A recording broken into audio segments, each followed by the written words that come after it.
Hopefully we'll have some more people join us in the next couple of minutes. Welcome to our ransomware readiness workshop. Nate Koterba is here. I'm going to introduce him. He is our VP of Product and Integrations. So he's going to kind of walk you through our new ransomware tool, as well as our cyber risk assessment tool. So Nate, go ahead and take it away. Everyone, once again, just one more time, if you have any questions, we would love to answer them at the end. Make sure you place them in the Q&A section. It's at the bottom of the presentation screen. We just want to make sure they don't get lost in the chat. So make sure that you put them there. And also in the chat, feel free to speak to each other and, have a dialogue. So yeah, Nate, take it away. All right, great. Thank you, Nicole. Good morning, everyone. My name is Nathan Koterba. I am the VP of Product and Integrations here at Blackpoint Cyber. And I'm really excited today for those of you who could join us to talk about our ransomware readiness tool and cyber attack risk report. It's a capability we've worked on over the last few months. And this workshop is really to kind of give you an overview of the tool, as well as also kind of get you maybe some hands-on experience or practice on actually running the tool, maybe in your own customers' POC or trial environments. So I'm going to go through a few introductory slides just to kind of set the stage. Then we're going to see a live demo of the tool, how it works, how to use it. We'll talk a little bit about the report that then we generate after the fact. And finally, we'll leave plenty of time, hopefully, for questions. So let's get started. Okay, so the first thing is, before we begin today, in order to, if you want to follow along what I do, you do need a Blackpoint POC or trial customer with Snap agents deployed. Now, if you don't have that deployed right now or at this moment, that's fine. We're going to record this session. You can always watch it later. If you do have a current Blackpoint POC or trial customer with a few Snap agents, you can follow along with me. You'll want to sign into your Blackpoint portal. You'll want to go to customers. You'll want to go to manage that customer. So you can identify, which one to choose, then jump over to the Snap console. But I'll walk through that when we get to that stage. All right, so what exactly is our ransomware readiness tool?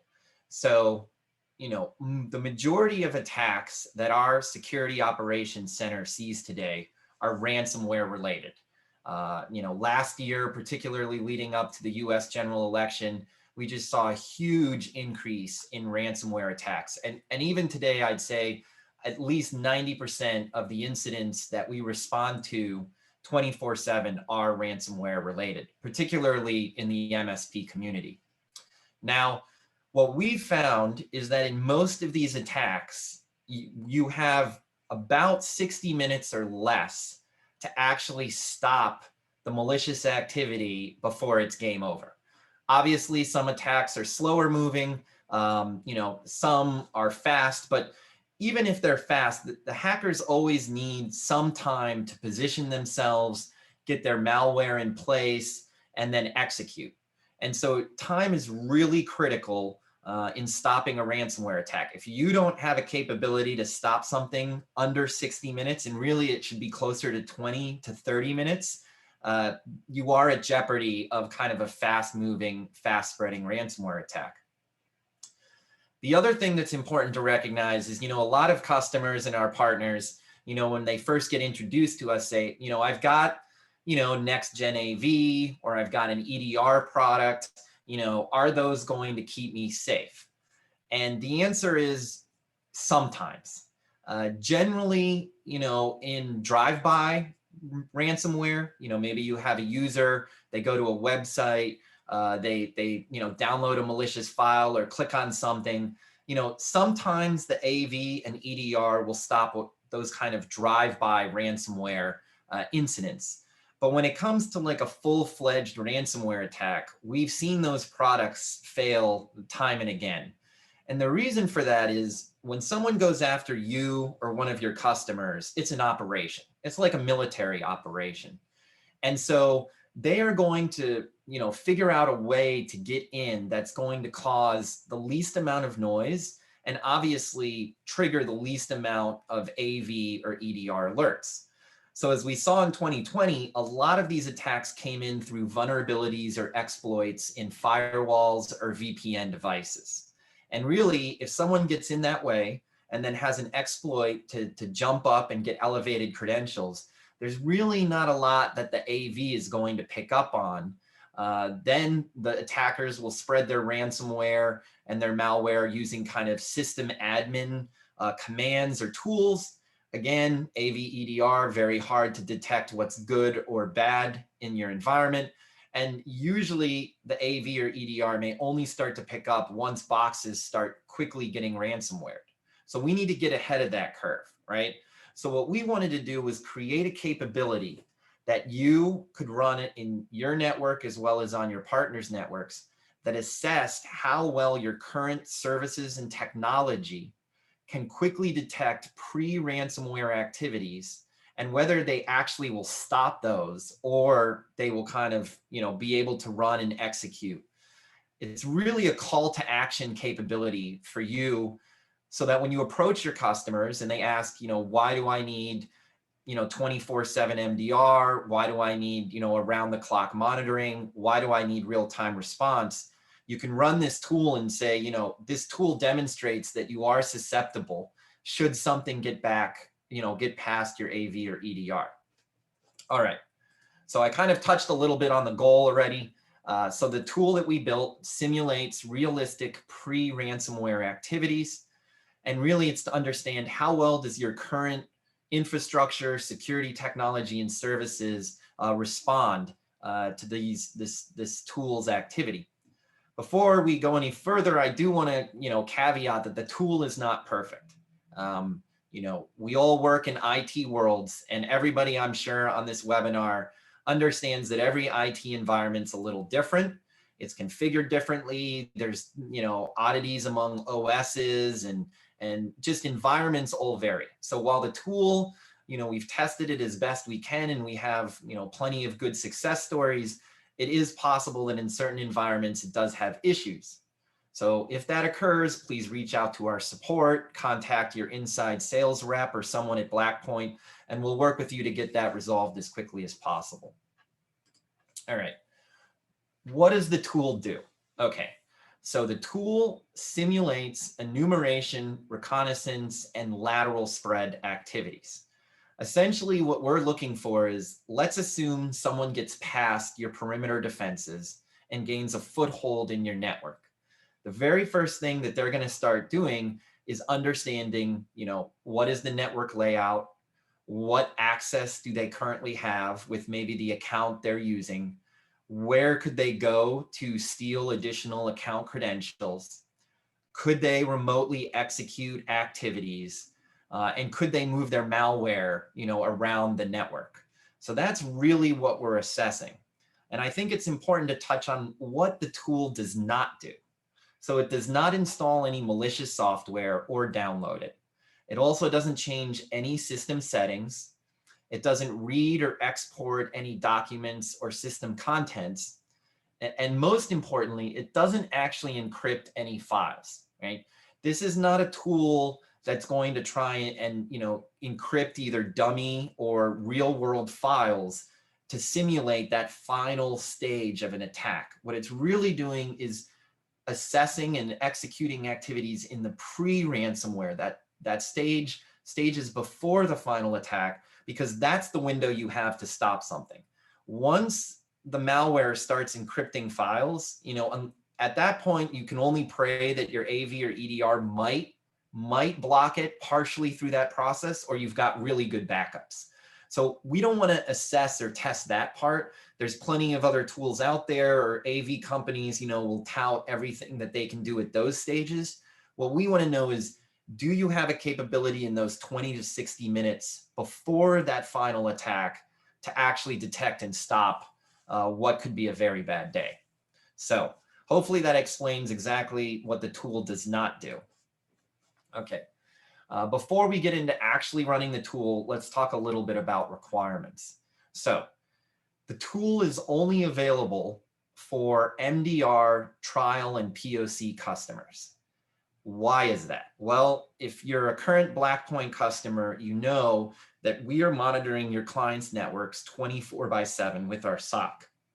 And honestly, this tool really does simulate a lot of the real world activity we've seen.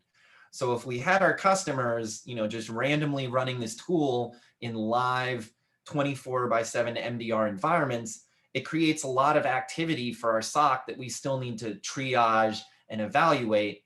And then, of course, takes time away from us monitoring for real attacks. So one, we don't want to overburden our SOC with activity that, isn't really malicious when it could then cause them to not have their full devotion to real attacks.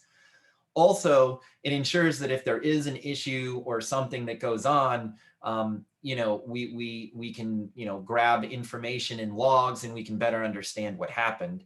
It's also the whole point of this tool is a call to action, right? If they're already using Blackpoint's MDR service, running this tool will still trigger activity, but our SOC will pick it up. And, we have in the past had someone who tried to run it on a production environment. We know what the tool looks like, but it still goes through our full SOC process, which does burden the SOC.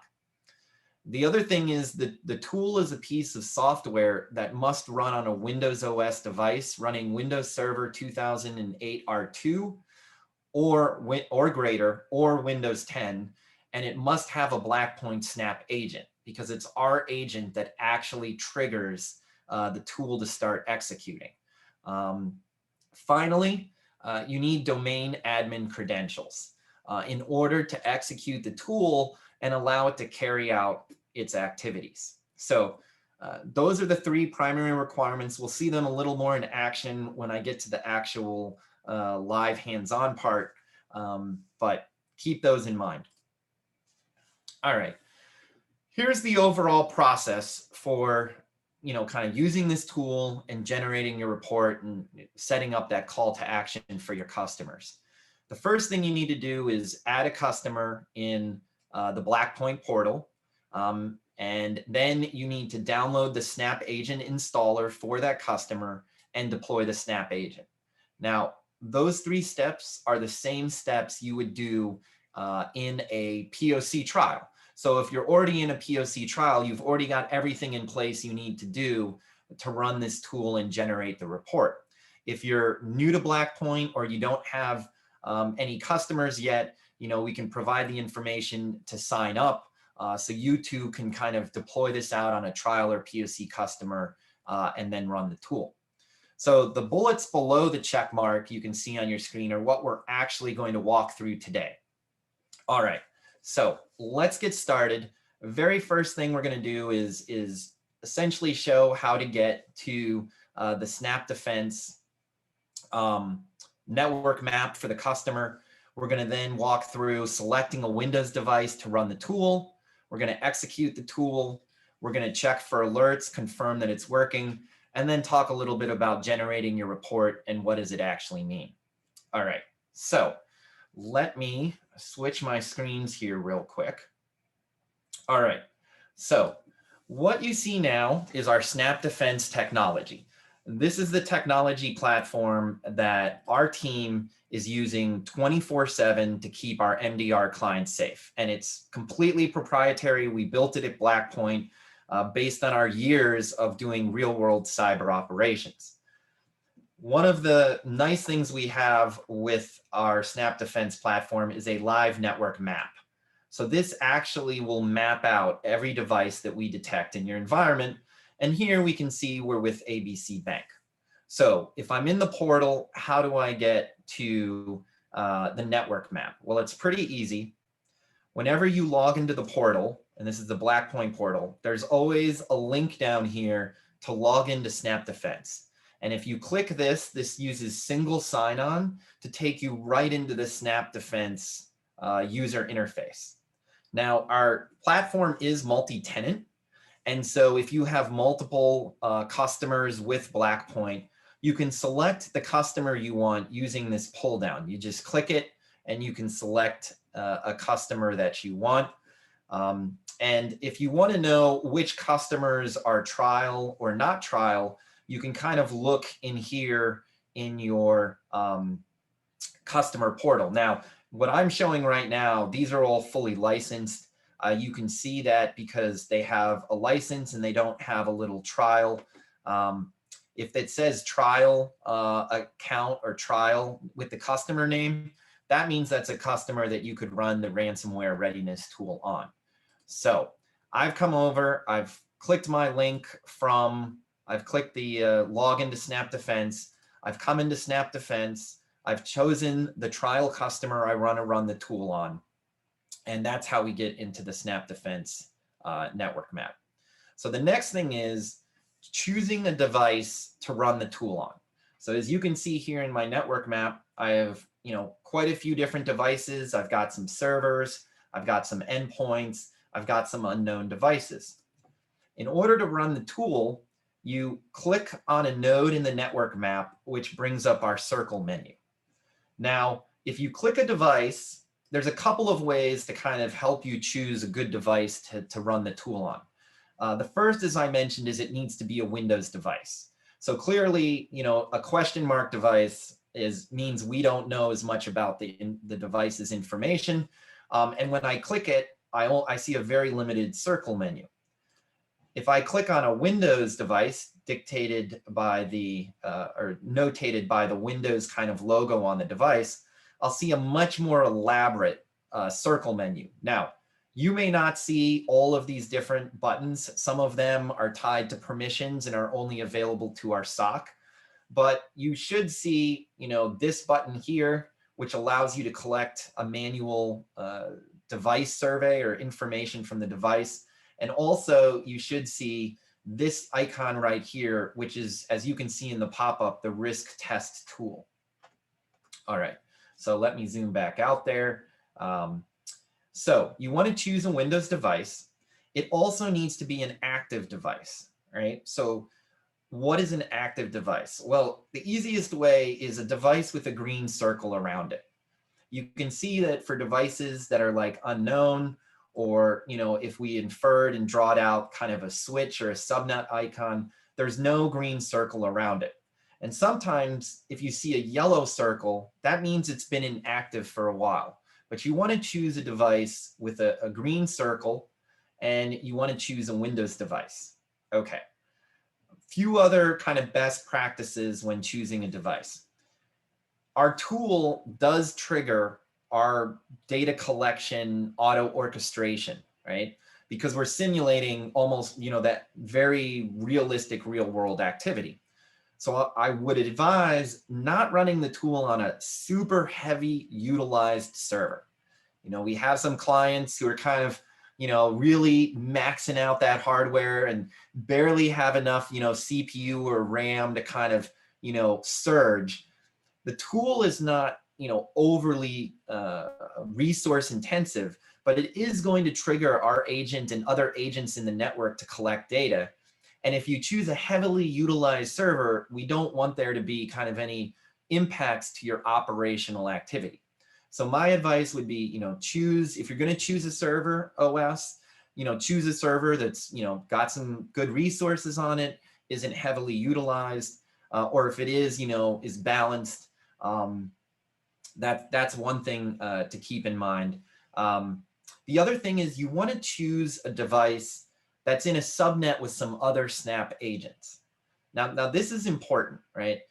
When you do a POC, with Blackpoint, we always ask that you deploy Snap agents everywhere you can.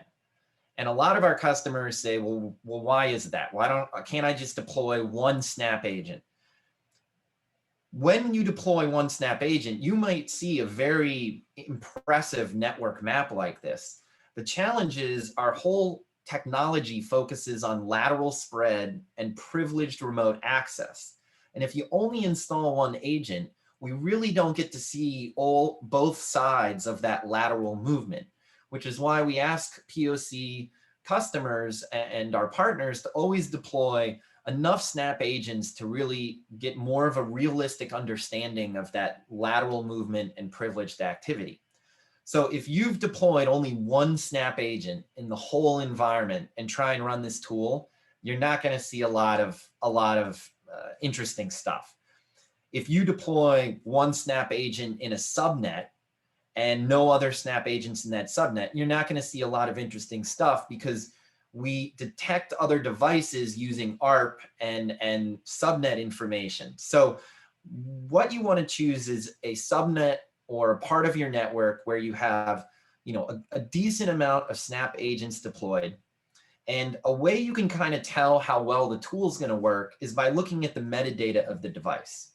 So if I go in here and I choose one of my Snap devices, I can click this I for information, not I for eyeball, but I for information. And that brings up what we call our metadata tabs.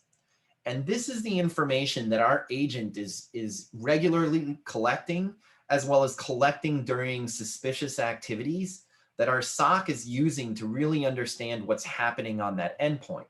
So for example, I can drill into our created process list here, and you can see everything that was executing on this box recently. An example here is just a basic ping command. But these are the tabs we use. Now, the tab you want to look at is the ARP tab. We pull ARP configuration back from every device with our agent. And it's one of the ways we can build out a really robust network map. And what you want to see is that you have a fair amount of neighbors in the ARP cache. And the reason for that is that's kind of how we kind of do a lazy man's kind of network reconnaissance, is we take the devices we see in ARP, and those are the ones we're going to try and test with our ransomware readiness tool. So if you open up this ARP tab and you see, one or two devices, or maybe you see, the gateway and that's it, again, the tool is probably not going to be as effective. You can see here we have, at least in the 10.2 address space, about 14 devices. So this is a good sample set. Conversely, if you choose like a server with 255 entries in the ARP cache, the tool does run a little slower. So I would advise choosing a device that's got a nice ARP size, maybe something between 10 to 30 devices. But if you choose a device that has like 400 ARP entries, the tool is just going to take a lot longer to complete. So there's kind of a balance there. All right, so I've looked at my network map. I found a Windows device. It's running Windows 10. I can also see that by looking at the summary. So I know it's running a supported operating system. It's active because I see a green circle around it. It means that our agent is in active comms, so we can send it a command. We've looked at the ARP list to make sure that there's enough neighbors. And we've also, just because this is our environment, basically everything on this map has a Snap agent. So we're in an environment where if we start running the tool, we should start to see alerts. All right, so we've got through that. And we've talked a little bit about, the choosing the right device. So let's focus on actually executing it. Now, if you see this icon, it means you've at least picked a device that supports running the tool. If you select one and you don't see that icon, it's pretty, we try to help you out and say, this isn't a valid device. So I'm going to select this device and I'm going to go ahead and click the execute risk tool script. All right, we get a dialog. So as I mentioned earlier, one of the requirements for this tool is domain admin credentials. And there is also, I'll point this out, if you are trying to run this on Windows 2008 R2, you do need the Microsoft WMF 5.1 installed. You can get it right here by clicking on the link. And I believe that a lot of, if your servers, 2008 R2 servers have been updated or patched, I do believe this is installed, but you can always download the tool and check. That said, if you have other servers or Windows 10 endpoints, you may just be better off doing that. It'll save you this step. So I'm going to take the domain admin credentials I have for this environment, and I'm going to paste them into the environment, and then I'm going to hit the execute risk test. All right. So let me explain a little bit about why we ask for credentials. The first thing is we don't store these. We in fact never want to store anything sensitive.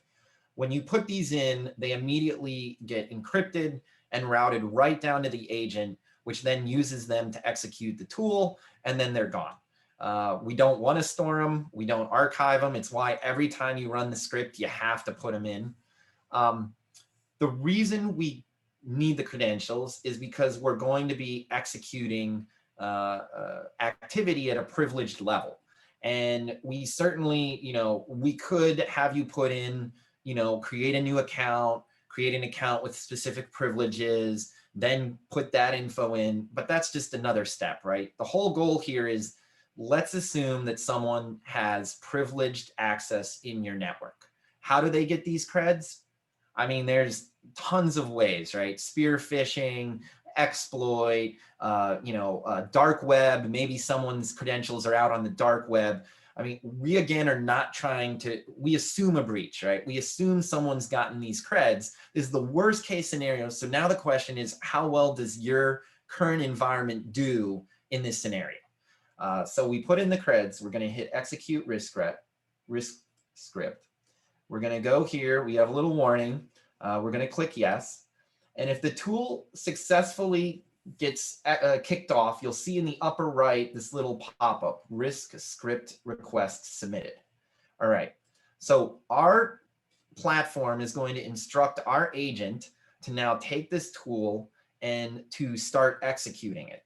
So this isn't like a 5-second activity. This is a little bit of time. So the first thing you'll notice is I got a refresh notice down here on my metadata. And if you'll notice right now, if I click refresh, it updates the tabs and we'll see this script tab, okay? This script tab means that you have successfully commanded the tool to kick off this test. And you can see, you get a little status back. It says the script test, it's running. This may take several minutes. Now, depending on the size of your POC network and where you execute this tool, the tool could take anywhere from 15 to up to 2 hours to execute. Now, we realize that's a long process and a long time to wait. So we're already making improvements and we know basically how we can cut that time basically by almost 90%. So we're working on a second version of the tool. None of this process will change. We'll do it all on the back end, but I'd say within the next week or so, we'll have a tool that's much faster. So instead of it taking 15 minutes to, let's say, 2 hours to complete, it might take only 5 or 10 minutes to complete in almost all environments. So we've heard your feedback. We're already working on the second version, but in smaller networks or in smaller subnets, the tool should take anywhere from 15 to 30 to 40 minutes. So the script is running. I can click refresh. You can see already right away that our network map that was now nice and quiet is now alerting. So right off the bat, in this environment at least, we're already starting to see some of that kind of tradecraft activity that our tool is carrying out. And in the upper right, we can see we've already got 4 alerts that the tool is triggered. Now it's going to keep running through all these various activities. We're going to continue to see maybe new devices and new alerts pop up. While we're letting the tool run though, let's talk about a few areas where we get questions. So the first question is, how do I know that the tool is running? Maybe you don't, in our environment, immediately get some alerts, or maybe you've let it run for 15 minutes and you're like, how do I know when the tool's done? What's going to happen?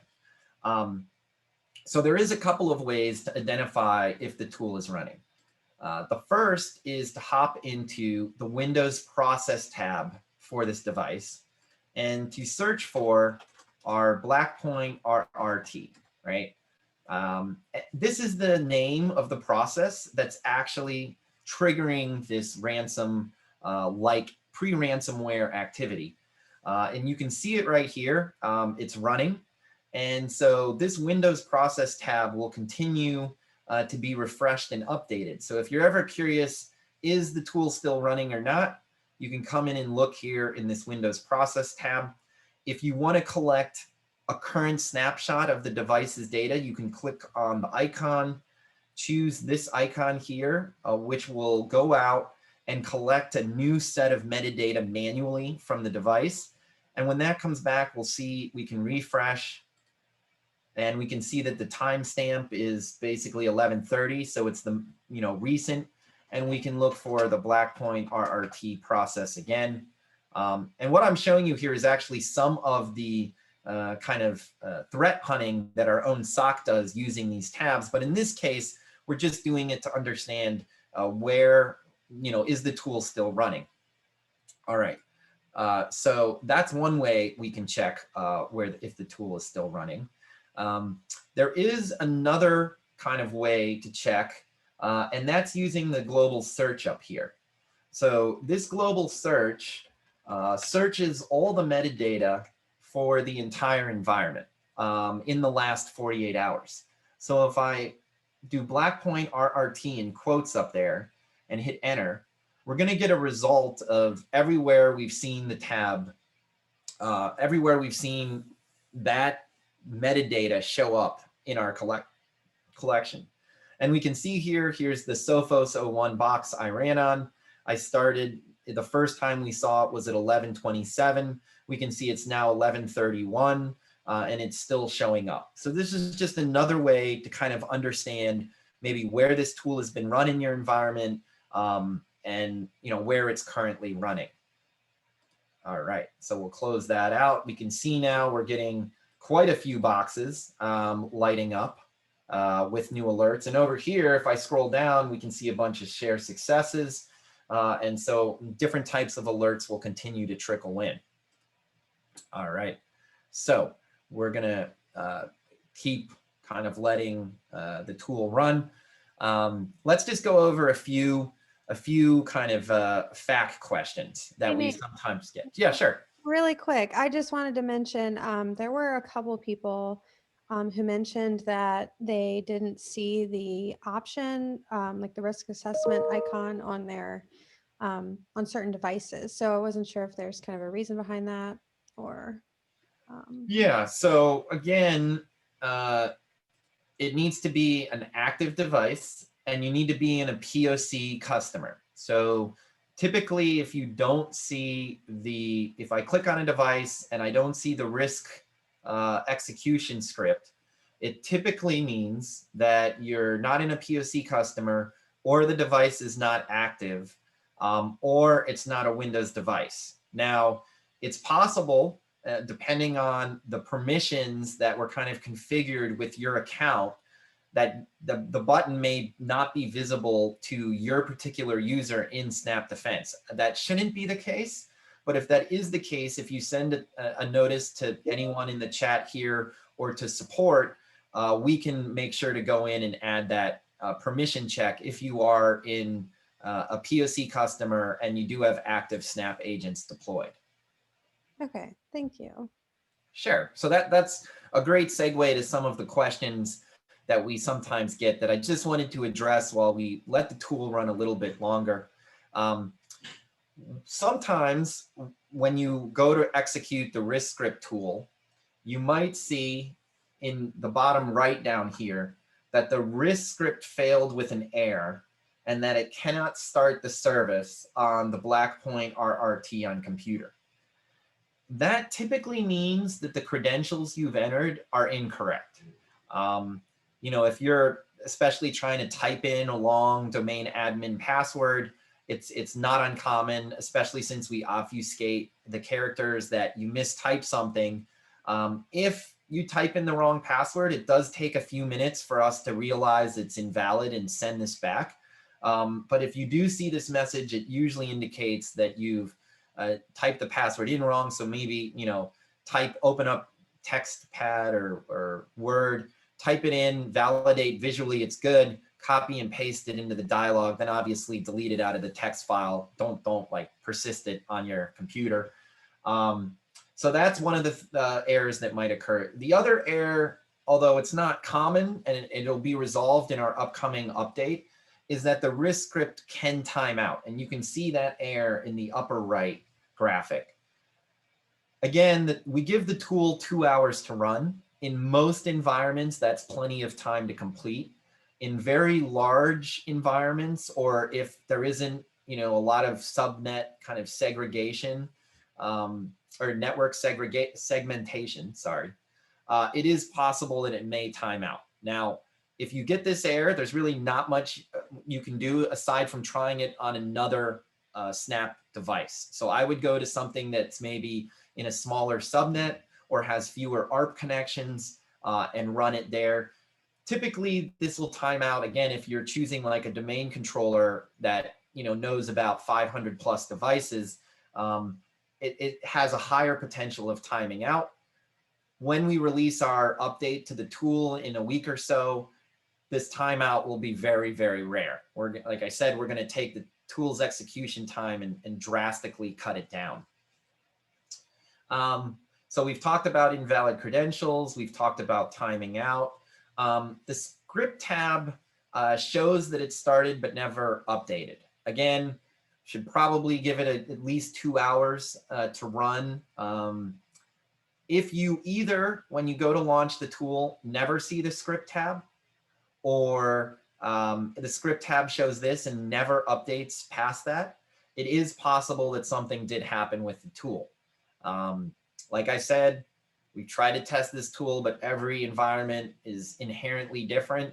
It is possible that something happened to the tool, or that it just couldn't fully execute or launch. In those cases, please reach out to support@blackpointcyber.com. We will, work with you to figure out, maybe get the logs, figure out what didn't work. You might just also try in a different Snap agent. Maybe there's something on that box that just it didn't like.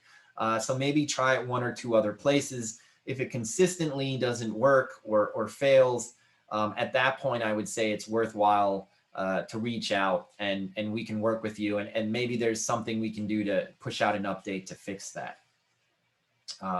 So that's kind of the most common issues that we see. The last point is the alerts. So it's really easy if you start running the tool and you see the alerts.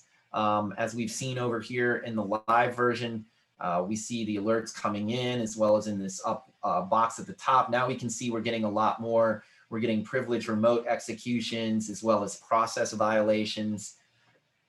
In addition to this network map view, you can also hop over to the alerts view for that customer, and you can basically view all the alerts that have occurred. Now, if you recall, we launched the tool off the Win10 Sophos. And so you can see right here, we're getting a bunch of lateral spread events. I can click on that. I can see, all these various events. The other thing to note is, I'm trying to see if there's the process violation.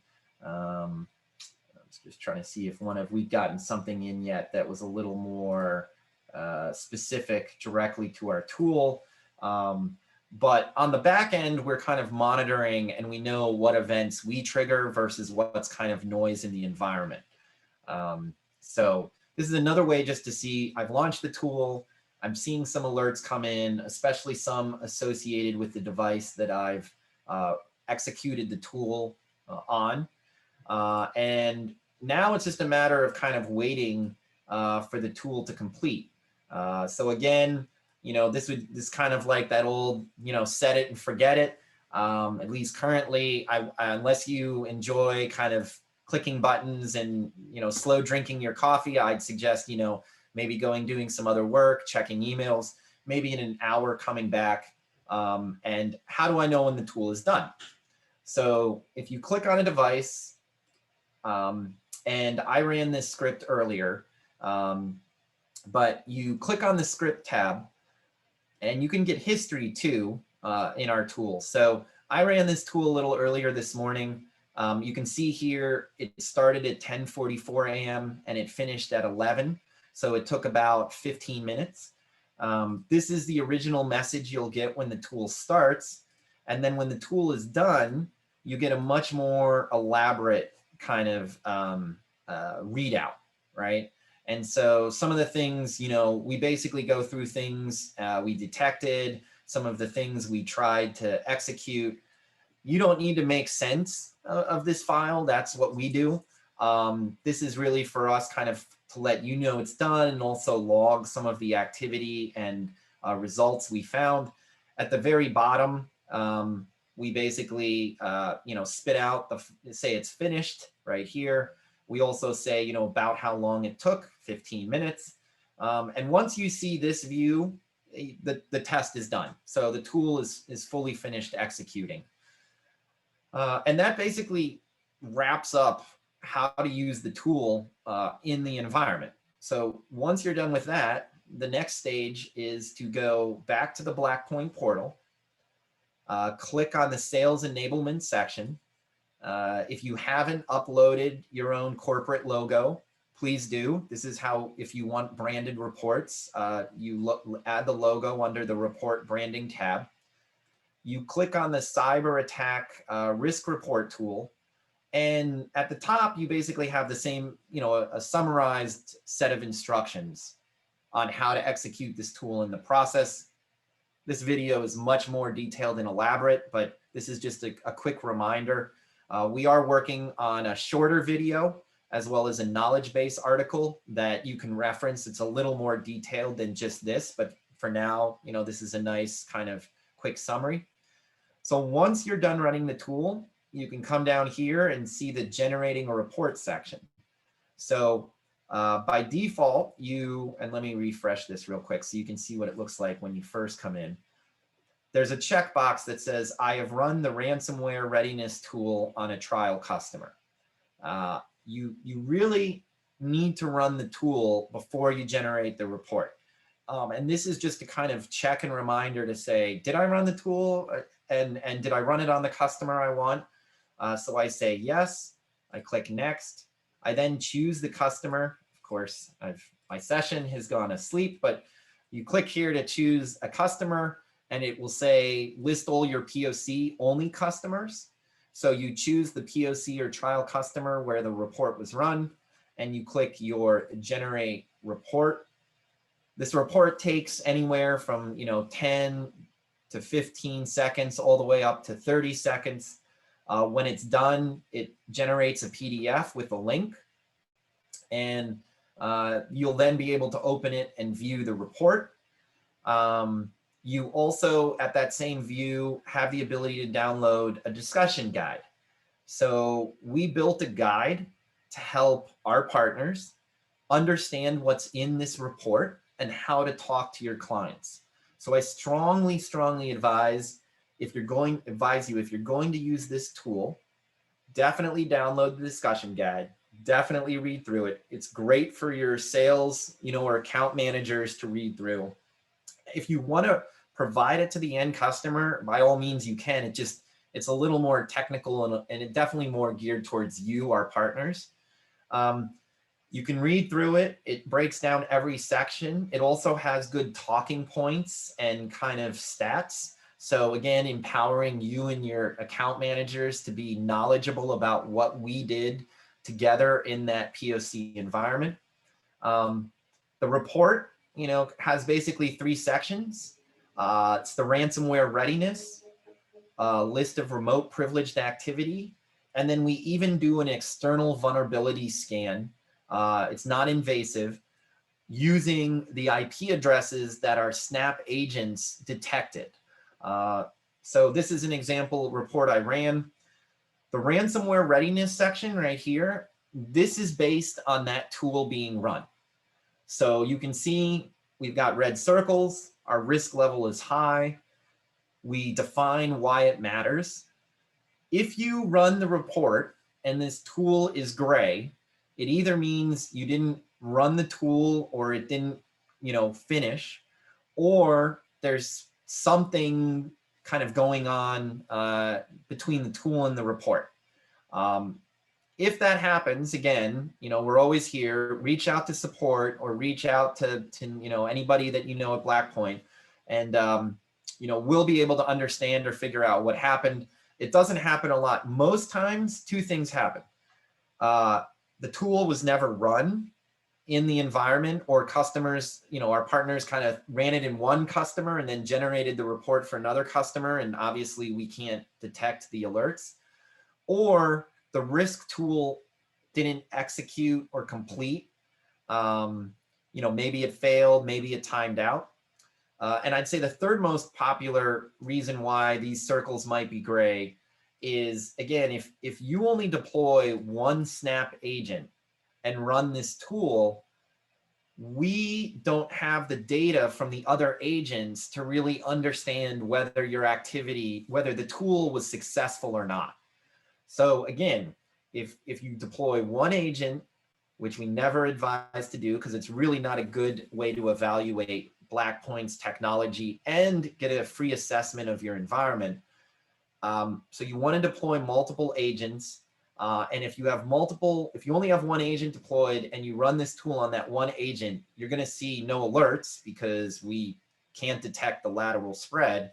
And when you go to run your report, it's very likely that you will just get all gray here because the tool wasn't able to validate both ends of that lateral spread kind of pre-ransomware activity. But if the tool runs fine, the report should generate fine. So that's our kind of ransomware readiness section.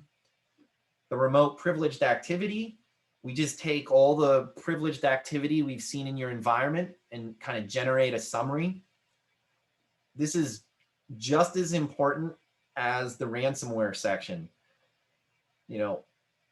Hackers really do nowadays live off the land, and they really do emulate legitimate privileged activity.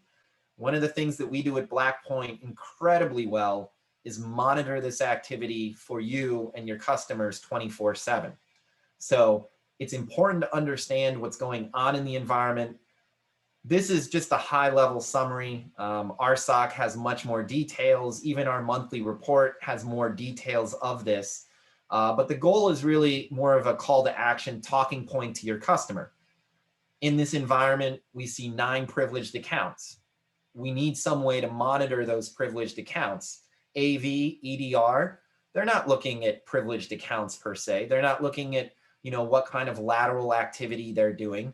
So we need something to monitor, those accounts. And just in this 1 month report, we've seen almost 700 events. And if you had Blackpoint MDR, our team would have looked at every single one of those 700 events. So again, another good kind of call to action. Finally, an external vulnerability scan. So we'll scan all the public IPs that we see for vulnerabilities or exposed ports. If we scroll down, we'll identify open ports. If they are running a CVE, we'll identify that. Let's see if I have any more. If we find IPs with no kind of external signatures, we'll just list them under unscanned. But this is another, completely free, embedded into the report. If you open up this and you see a lot of open ports that you don't recognize, certainly if there's CVEs above 6 or 7, it's probably something you want to look at and address kind of quickly. So another way to kind of, do a call to action. If this has no issues, you can say, hey, Mr. Customer, look at how great, we've really locked down your environment. You're pretty safe from kind of an external attack surface. And we're going to continue to keep it that way moving forward. So again, it's really a way to kind of show your customers you're taking their security seriously. And it also gives you a way to engage them in a meaningful discussion, particularly about ransomware privileged activity and their external attack surface. So that wraps up the workshop today. I know we covered a lot here. This will be recorded. We'll continue to generate support materials around this. But I appreciate everyone who joined us today. I hope this was very informative and helpful. If you do have questions, feel free to reach out to me or support@blackpointcyber.com. And we're always here to, take feedback and do whatever we can to make, you and your clients safer and more secure, but also help you kind of, sell cybersecurity services like our 24/7 MDR to your customers. So with that, Can we go ahead and do some questions or? yeah, sure. Let's do some Okay. questions. Okay, from Jack, he was asking if this tool or service can be used in a work group environment to test. It's a great question. I absolutely. In fact, there are environments we run in where we don't have kind of domain environments. The one thing I will say is, in a work group, a couple of things need to be satisfied for the tool to work. And if one of those is the computers obviously need to be able to talk to each other, right? Like if you can run a ping or another kind of remote command from one to the other. Also, the tool is using privileged credentials. So if you have a account, a local admin account on all the devices, or some way for one device to authenticate at the other device, then it'll work. If every device is kind of doesn't have any way to kind of remotely execute privileged activity, then the tool probably won't be as successful. But I'd say give it a shot, and if you want to send us feedback on it, maybe there's ways we can improve it in a very limited work group environment. Okay, from Matthew, he was asking, this tool is for in-office networks. How valid is Blackpoint's protection for a company that has moved to a work from home environment? All right, that's a great question. Man, lots of good questions today. I guess people were paying attention. So, clearly there's a big shift now to work from home. In fact, Blackpoint has been fully remote since obviously this last March. The technology is still very applicable. We run our own technology in our own environment. And what certainly there's a different concept of lateral spread in a work from home. I mean, if everyone's working from home, it's a lot harder for lateral spread to occur. But certainly if your clients or anybody uses, remote desktop services to get into servers, or if you have VPN access where your clients connect or not. On top of that, we're also still monitoring for tradecraft on the individual endpoint. So every time we collect metadata, we run it all through our action engine, which again is proprietary Blackpoint technology that we built. It's not some third-party tool we tried to use. And so we are actually very successful at detecting kind of malicious activity, even when in a work from home environment. And we're doing that 24/7. So especially if you have users around the world or in different time zones, it's really important to have somebody looking at the endpoint activity regardless. On top of that, we do integrate with antivirus and EDR. So you'd be surprised the number of times that our SOC will contact an MSP and say, one of your users downloaded something malicious. We got an indicator from the integrated AV or EDR, but it actually didn't fully understand what that was, or it didn't fully remediate the issue. And we can actually go in, do additional triage with our platform, clean up anything that maybe, that the AV didn't take care of or that we can handle, and notify you, the MSP, to say, there's something going on, and maybe you want to do more awareness training, or you want to re-image the box. But we've seen incredible success still doing 24/7 MDR, even in a work from home, non-traditional domain on-premise environment. Awesome.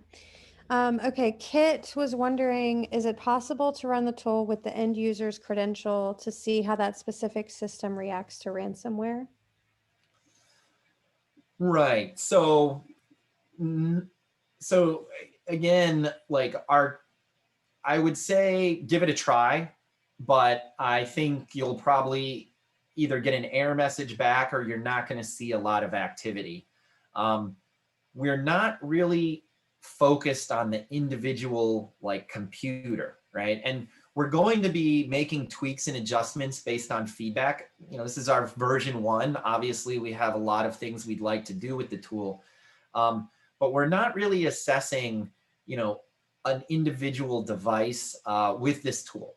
The tool is really designed to understand if an attacker were to get into your infrastructure, maybe even work from home and you have VPN set up, could that user easily, move or spread a mass ransomware attack in the environment? And so I'd say give it a try. I'm not exactly sure, to be honest, what will happen. I'd love the feedback if you do. But because we're trying to enumerate and laterally assess the environment, we don't actually do any local on-device checking. We're not looking like, do you have an AV product installed? Do you have certain policies turned on? Do you have, is the the backup system running locally? Like, those are kind of checks you can do kind of with an RMM, or you can do with other products. Our goal was really, what happens in a mass ransomware attack, and are you prepared? Okay. Nikolai, he was asking, if you supply the domain admin credentials, how would a client prevent lateral movement? He gets that we're going for an assumed breach mentality, but he took the tool to be an evaluation of the existing security stack. Right. So first is, if you run our tool and it doesn't get stopped or blocked or heavily alerted on by anything you're currently using, it means if anyone gets by your AV, EDR, and firewall, it's basically a game over event. So that's the first question. Again, with the domain admin creds, like, if a hacker really wants to get into your environment, there's a lot of ways to get in, and there's a lot of ways to get elevated credentials. Now, people say, well, I mean, that'll never happen. And it's really just based on the sheer number of companies out there. I mean, hopefully most of you and your customers, haven't been heavily bombarded with, ransomware attacks. The challenge is, most people rely on AV and EDR to be that last line of defense. And we've seen that fail over and over and over and over again. In fact, we've seen clients, running, products that are very popular and not a single alert. And yet they had a ton of pre-ransomware indicators, and we were able to go in and basically isolate and shut them down before the attack occurred.